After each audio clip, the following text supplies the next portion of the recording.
Is the album format dead? The album format lends itself well to timeless music. I'll be looking at the keyboard and he went dum dum dum, and I was like, oh, I like that. Single after single after single after single. One thing I always say to people, MCs or whoever, asking about how to be successful in the music game is try and stay humble, man. Try and stay cool. Don't be an arsehole, man, because people will remember you. You might make a decision that's gonna backfire on you 10 years later. Yeah. So think about it. The last time I done that, I got a black eye. I think artists used to have mystique. You didn't know certain things about artists. Now we know what they had for their breakfast.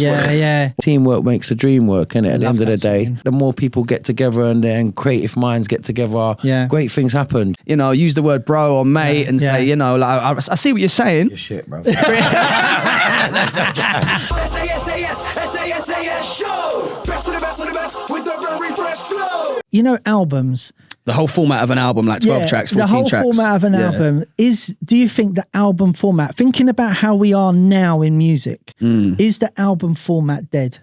I'll take this one first. Like, for me, as a consumer, because I've grown up buying CDs, so I would actually go shop, buy CDs and all them kind of things there, do you know what I'm saying? So as a consumer, I am used to consuming albums, whether it was the physical format, and then obviously now, you know, I'm on Apple Music and Spotify, so an album comes out and I'll add it to my library, and you see, man, like there's just like bare albums to listen to in my library. Like there's even like a list of things I've got to listen to, the research and all that, do you know what I mean? So it's like, I consume albums like that because I like to listen to bodies of work, because sometimes like, and the reason the album format isn't totally dead is because there's big artists like your Beyoncés and your Stormzy's and your Kendrick Lamar's, and there's probably people from other genres of music as well that I'm not so familiar with that craft an album that works from track 1 sonically to track 14, and there's skits in between, there's a story. There's a story. They're actually telling us, like Kendrick Lamar's Good Kid, Mad City is a whole story on an album. So it's like you can't really just pull a tune out. Is it like sort of like, you know,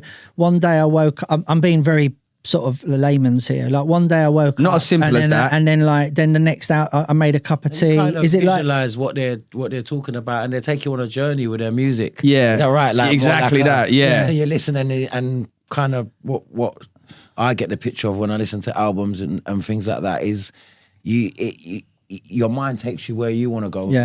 So like it's always a message out there, but it's what way you want to go with it. And it's basically, that's what good music is. It kind of leads you to different, you know what I mean? It's the same thing what they're talking about, like the intros and all that, and then it go into the music and then the next tune, and then when you listen to the whole thing, at the end you think, right, you've been on a journey. That's what it is. And it's like, but I think what it is, I think the big artists, like look at Stormzy, I think he released one single then dropped his album. Like the big artists can do that. Whereas I think if you're a newer artist trying to play that game can be dangerous if you haven't got a big audience, because you know, if it's a Stormzy album, pretty much everyone is going to go and listen to that album in the music industry. You know, I don't care what sort of music you make, you're going to think, okay, well Stormzy's probably the biggest artist in the country. I need to, as someone who's in the music industry, I need to listen to that album. You know, Beyonce drops an album, or like, you know, before Kanye went insane, like Kanye, do you know what I'm saying? Like, so like basically these are certain artists that are almost in a privileged position to be able to drop music like that, whereas, you know, if you're a new up and coming artist, I think you need to attack the streaming market a little bit differently with singles and all that kind of thing, and like just put out more singles, more music, innit? Because it's such a sort of like fast food thing with music now. Do you think that the album format is more suited to a vocalist than just a producer? What do you think, Shabs?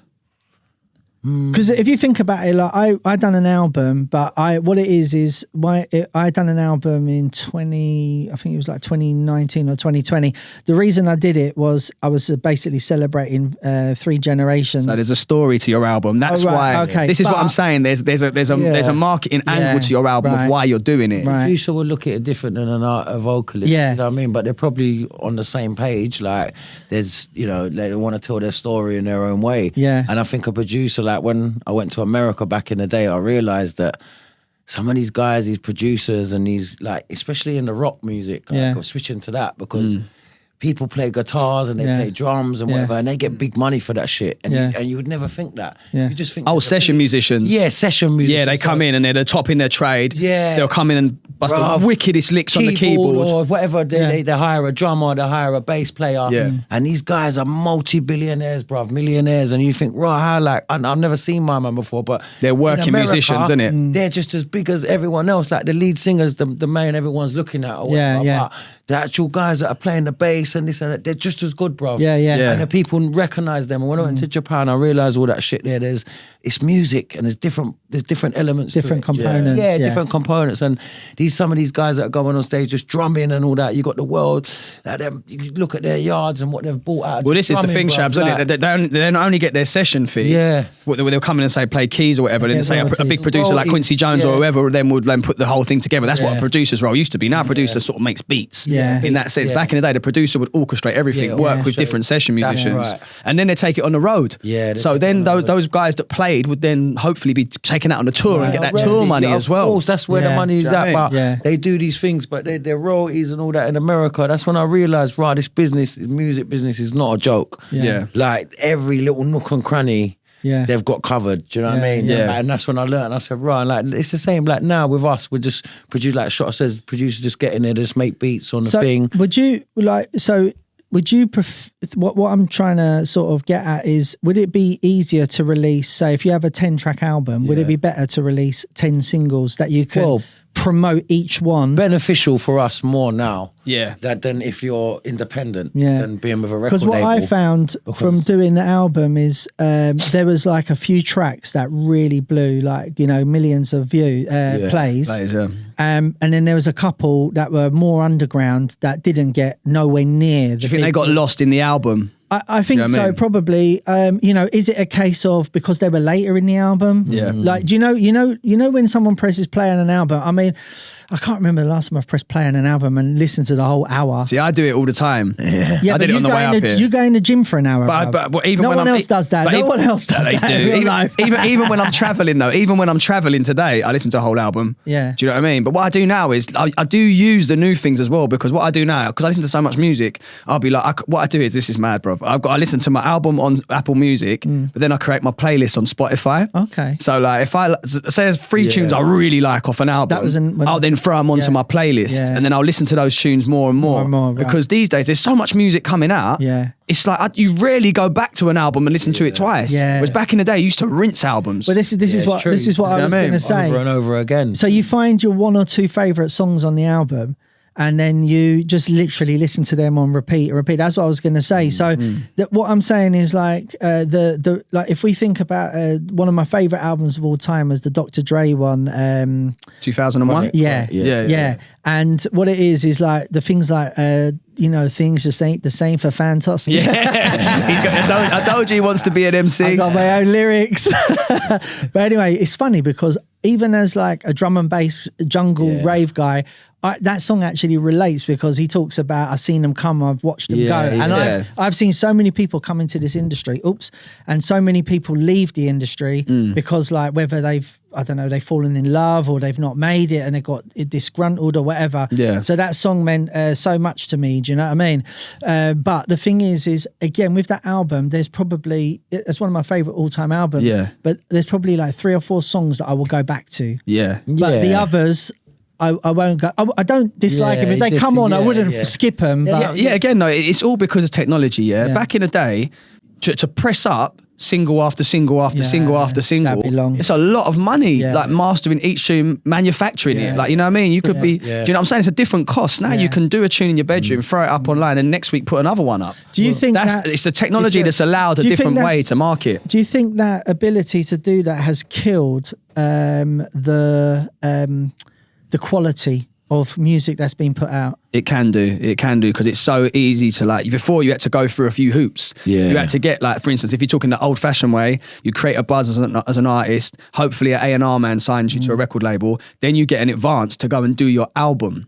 Then they release two or three singles, the album drops, so you're getting money to go and record you the couldn't album. just print up shit yourself back in the day, could you? Either like it weren't heard of. Like, I don't know, when I was coming into music, I think like, you had Music House and all them places there, you had a dub plate, and then, if your tune made it, you'd get it signed or whatever, and then your tune would go out. But you was doing that, so from your perspective, what was the difference back then in terms of pressing up white labels? Well, the thing is like I remember my first ever, like, big up Potential Bad Boy, because back in the day he was called Madness, and I just a quick story I talk about in my book. I met him at Frankie Valentine's agency, and this was before Groove Connection. They were called something else, and I just remember this guy was playing these beats on this cassette.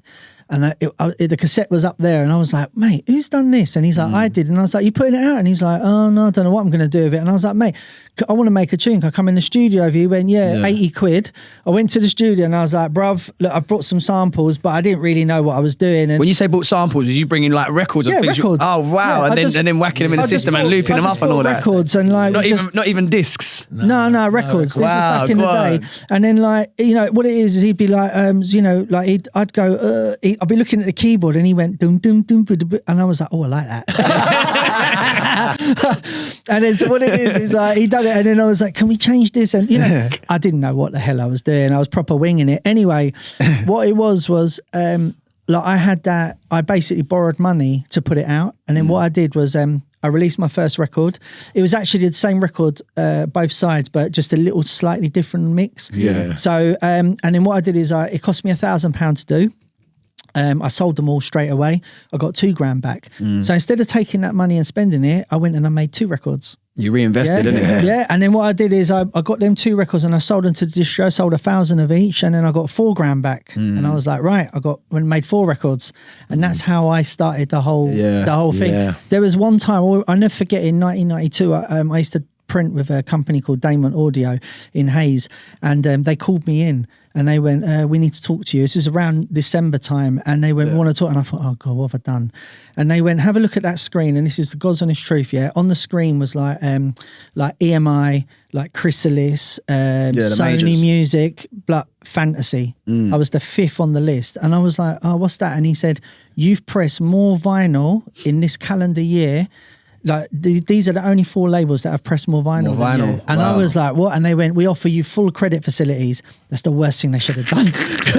Well, because I was like just going, I was like, what? You made a song? Yeah, give it to me and press it. I was just pressing really what it is I lost and I learned early. Did you devalue your brand by doing that? Well, they're out of business now. Was it quantity over quality at that point? Yeah, well, because I had bloody free, pressing. And you know, that was my first major error in making music. Is like I basically was what it is. I was an outlet. So if you make music, you can't afford to do it. I can now. You're the middleman, So what it is I put you on my label, or I even help you set your own label up. Like I help set so many people's labels up. Do you know what I mean? And anyway, the thing is I just remember it was a lot harder to get music out there now. Whereas now there's people that are like they're making bedroom bang, it's on Spotify. And it's on Spotify. It's better to put your music out in singles as an independent artist. That's what I was saying, because your music, like you say, on Spotify and places like that, it's easy. You drop an album, it's just like bam. If that,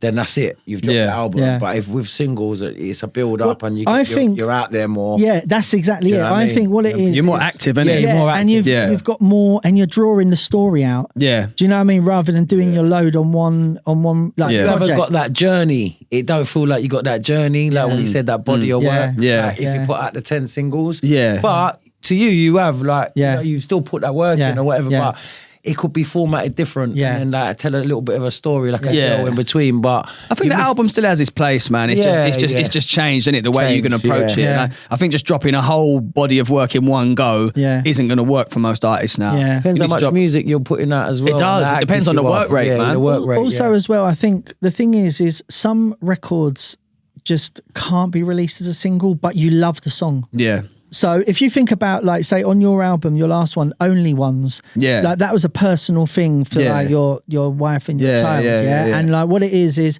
that might not have stood up as a single on its own, but it is definitely an important part of that album. Exactly, and that's why albums are still important. As artists, you take the business out of it, and if you're purely talking expression, then it's still important. That's what it should be based on before the monetary gains. Or that it should be based on that like this is, I'm putting my soul into this shit, you know what I mean? I'm venting my anger, my frustrations, my happiness, my sadness, all of that. Music is like a therapy, which is why the album format will still be there for artists, because not, like you said, not every song is meant to be a single that gets a million streams. It's just meant to get it out of your soul. And sometimes people relate to them things. Sometimes those tunes do blow up more. Do you know what I mean? Because people are like, I can relate to that, rather than just another kind of paint by numbers tune with a big hook and all that. You know what I mean? No, that's good. That's good. Deep thoughts time. Yeah, man. Everybody take a moment to have a think. You can discover music through them as well. Like there might be tunes, like you said, that you just don't really listen to, and you go back and you're like, right, that one's deep, you know? Yeah.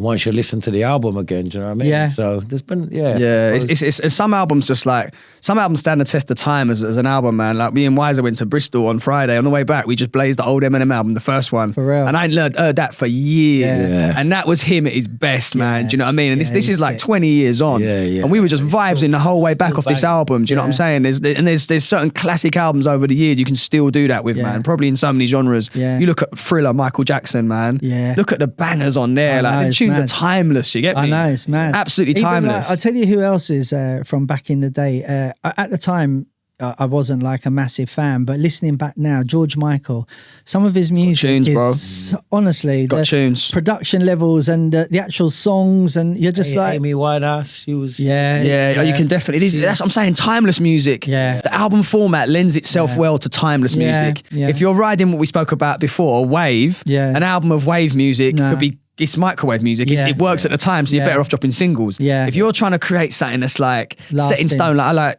Kano's first album is another good one, example of that. Home Sweet Home. Yeah. That's another album you can just put on and get lost in. Yeah. Do you know what I mean? And Kendrick does it all the time with his albums. Kendrick Lamar as well. Yeah. There's some people. It depends on the artist, I would say. If don't forget, certain artists lends well to the album format, other people more singles. I think for the vocalist, the MC, the singer type thing, I think it's easier to come up with an album format because you could go to like say 12, 14, 20 different producers, get 20 different beats in, and then you just sit there and just write your story to each beat. And so so you're going to have a lot more music, whereas that it might take that producer like a few days to make that song. Do you see what I'm saying? So just to summarize, like, do we think the album format is alive, or is it dead? I don't think it's a simple question of yes or no. I think for me, some artists it very much lends itself well to, and and other artists who are just kind of come with some vibes music for now, drop them singles, man. Get the singles popping, be active, put out more singles rather than, because obviously writing an album does take time, and then you're off the scene. You're not putting out music, and then other people come in and they're not seeing you, and then the music changes, and it's harder to promote. If you promote that one package yourself, it might not get that. You know that you got 10 chances with them singles, isn't it?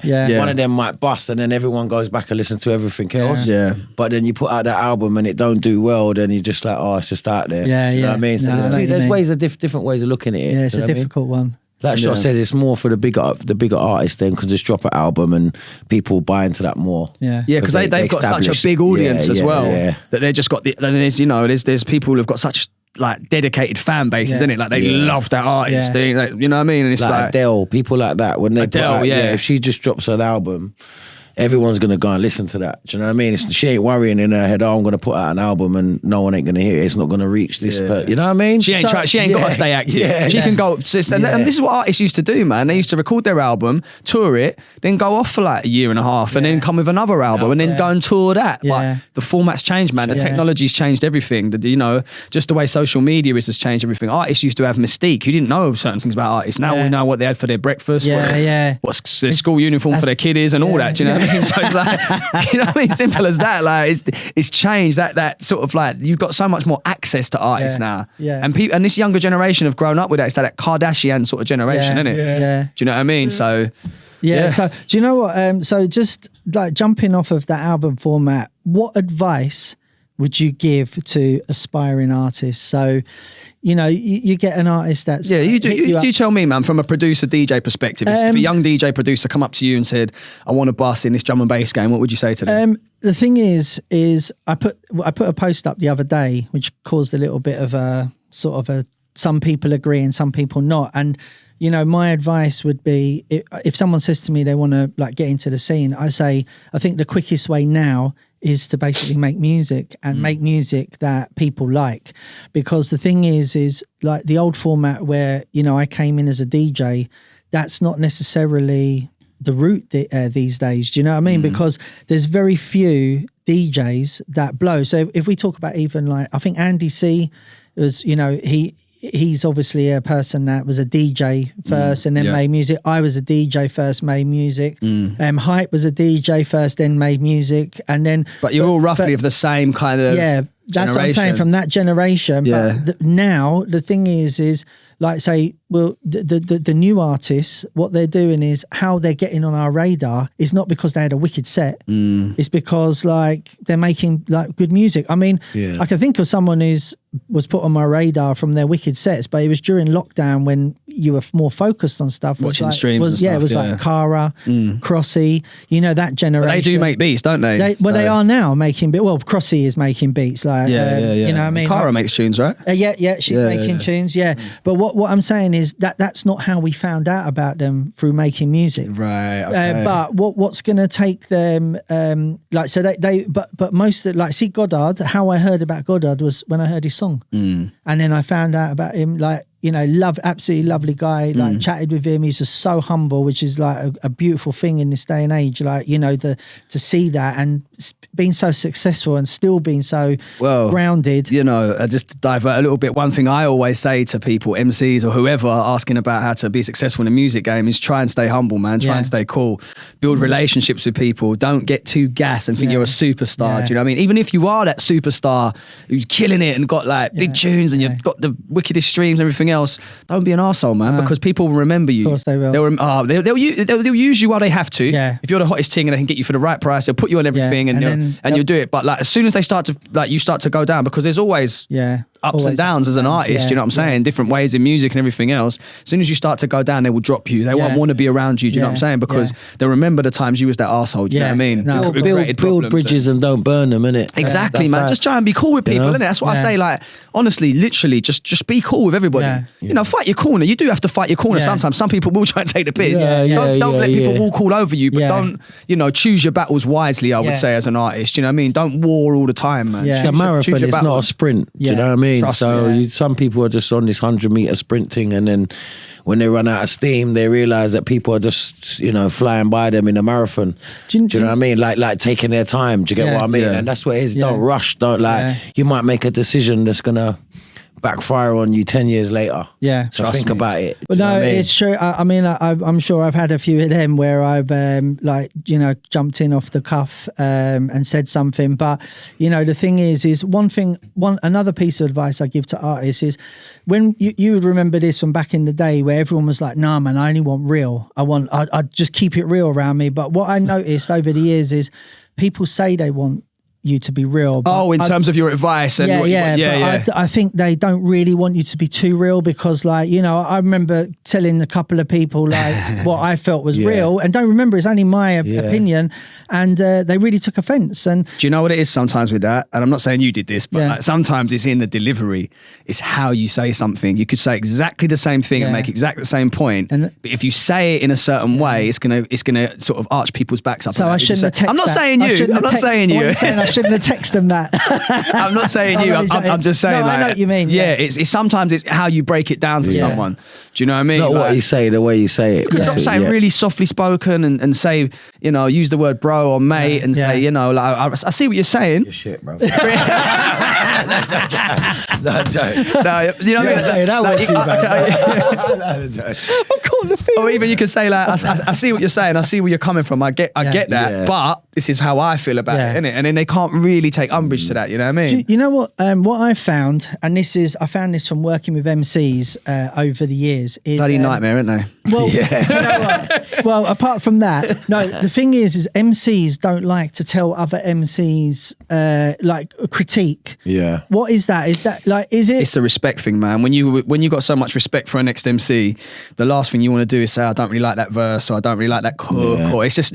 But is it okay for me to say it? I think it's better for a producer because MCing, no matter how it's still competitive. Yeah. It's a competitive sport than being a DJ, because DJs, it's like an MC, like it's friendly competition, innit? But at the same time, there's a thin line between talking down to a man or a man taking it the wrong way. Well, that's what I'm saying. Because there's so much like, it's so much respect involved in this thing with MCs as well. Do you know what I'm saying? So you wouldn't want to disrespect the next man. Yeah. like just picture it like this: someone upsets you, yeah. like a DJ says to you, "Boy, bruv, that was a bit of a clang, you know." Nah, all right. This before the DJ started emceeing on the mic, shit, yeah.